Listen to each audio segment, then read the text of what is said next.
Zanak'olombelona izy ary ny mahafaly dia hoe tsy nisy aina nafoity ato amintsika fa reo nareo eo ihany afaka mifanaritaritsika hiasa hiaraka hifampitsinjo tsy androany ihany fa hidina matetikety aty mandra-pilaminy zavatra rehetra aty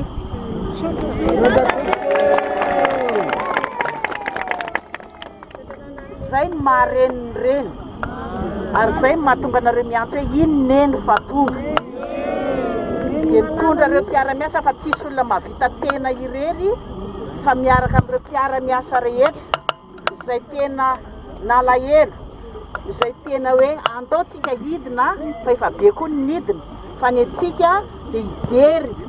akaiky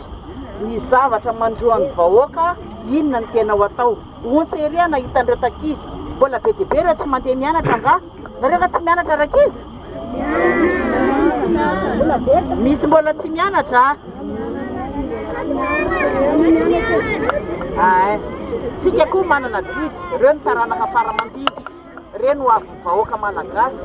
ary dia tsy maintsy mijery an'ireny tsika zay mahatonga mijery hoe iza le soloteny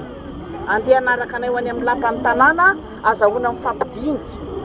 zao zavatra mandroanareo zao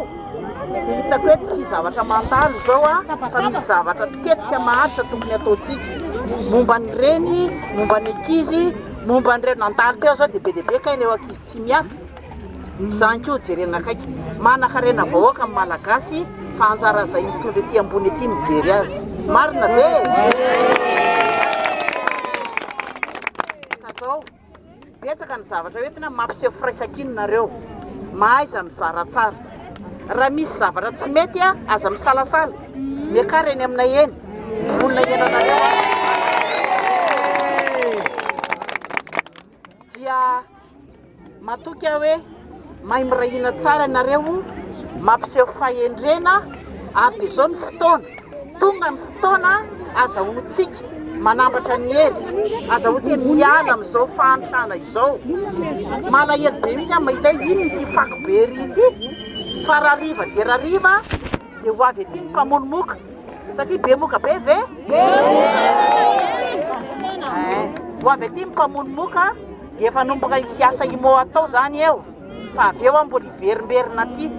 rehefa miverina aty tsy ohatran'izao no tiako ahitana anareo fa manano nareo fikambanana hoe reto misahana momba ny vehivavy reto misahana momba ny ankizy zao ny hitana efa mety tokony atao aty zany dia mbola manana didy hafa maro be zay faly anahita anareo mifanaritava ary misy hoeritreritra be dia be mihitsy momba anareo ety akasina ka dia mahereza daholo aza kivikivy mahaiza koa mivavaka fa ny olombelona nge tsy ara-nofo tsy ara-nofo fotsiny fa ara-panahy ihany koa isentona tsara zay ary fa dia mbola ho avy matetikety fa mandra-piona